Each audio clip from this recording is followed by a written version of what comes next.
സർക്കാർ തലത്തിൽ നടത്തിവരുന്ന അടിയല്ലാത്തതല്ല ഇന്ന് സഭയിൽ പോർവിളിക്കിടയിലൂടെ അടിയന്തര പ്രമേയ നോട്ടീസ് കയ്യിലുണ്ട്.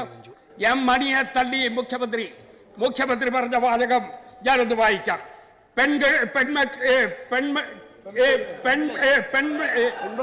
പെൺപിള്ളയിൽ വരുമ്പോ അവരെ കുറിച്ച്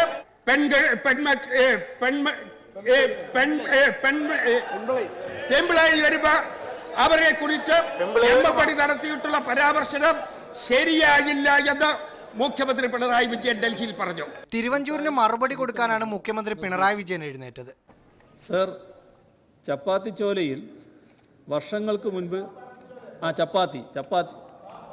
പാപ്പാത്തി കെ എം മാണിക്ക് പറ്റിയതായിരുന്നു ഒരൊന്നൊന്നര അബദ്ധം. ഈ രാജിവെക്കാത്ത മണിയുടെ നടപടിയെ പ്രതിഷേധിച്ചുകൊണ്ട് ഞാനും എന്റെ പാർട്ടിയും രാജിവെക്കുന്നു. മണിയുടെ നടപടിയെ പ്രതിഷേധിച്ചുകൊണ്ട് ഞാനും എന്റെ പാർട്ടിയും രാജിവെക്കുന്നു. മീഡിയ 1 തിരുവനന്തപുരം.